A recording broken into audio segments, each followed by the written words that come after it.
As I had discussed in a segment the other day, we are now at the mercy of three of Donald Trump's most diehard supporters in the U.S. House of Representatives.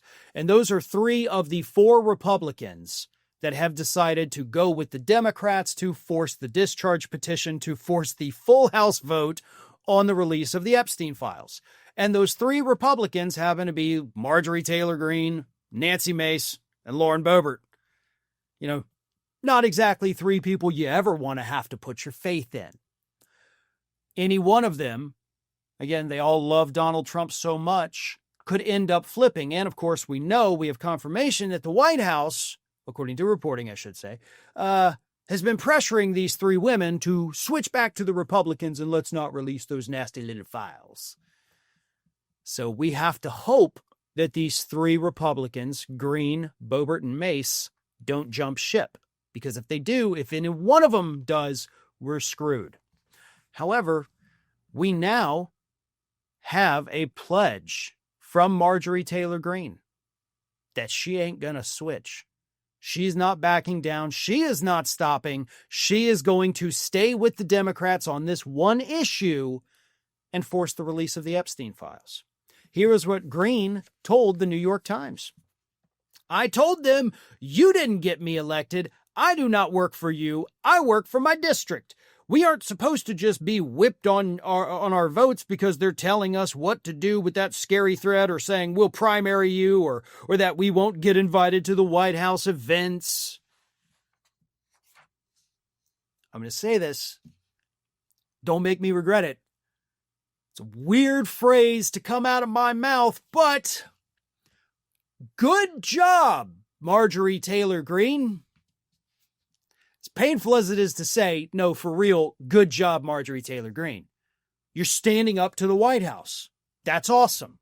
And you should be commended for that on this one particular issue. I do not want anybody to take this as like, hey, I like that. No, I like what she's doing on this one thing, this one time. I am not siding with her on anything else, but kudos to you. I like this. You're fighting. And more importantly, you remember who you work for. You work for that district in Georgia. You do not work for the Trump administration. You do not work for Donald Trump. But the problem is, folks, she still doesn't get it. Okay?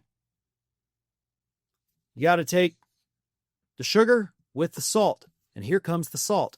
Marjorie Taylor Greene also admitted that she thinks Donald Trump is being manipulated into blocking the release of these files. Yeah, she doesn't understand that Donald Trump is, of course, the one preventing the release of these files. She thinks he's a victim. Here's what she went on to tell the New York Times. It changes when someone goes into office. Any president, they're in a cone of information that they're being provided. That's a serious factor happening. I got to take back a little bit of the kudos there because, again, you still don't understand it. She thinks Donald Trump is being lied to in this cone of information. But what is the cone of information? I wish the New York Times had pressed her on that. You know, what information is the White House giving Trump that's making him say, oh, well, I guess we shouldn't release the files? She wouldn't be able to answer that because it's not a thing that's happening. Donald Trump is the one speaking into the cone to the rest of the administration, telling them if you release these files, holy hell, every bad thing in the world is going to happen to you. There's only one reason Donald Trump does not want these files released. There is only one reason why the rest of this cabinet and the administration is not releasing the files, and that is because it contains embarrassing information about Donald Trump.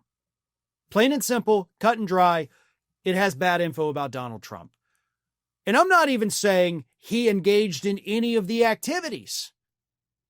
All I'm saying is that it has bad information about him, embarrassing information, humiliating, maybe even illegal. I don't know.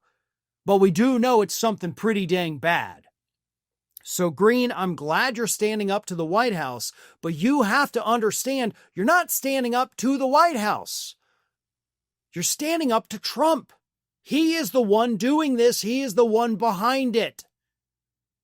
But as long as she thinks he's a victim and not the perpetrator, she'll continue to push for the release because she thinks that's in Trump's best interest. So maybe let's just keep that other part to ourselves about the fact that Trump is the one pushing this, and maybe we can keep her on our side for a while. Thanks for watching, everyone. You know, we're inching closer and closer to 1 million subscribers, and we're aiming to hit that goal before the year closes. So if you aren't subscribed to the channel, please do so, and don't forget to like, comment, and share. Thanks for joining us as we head towards this huge milestone.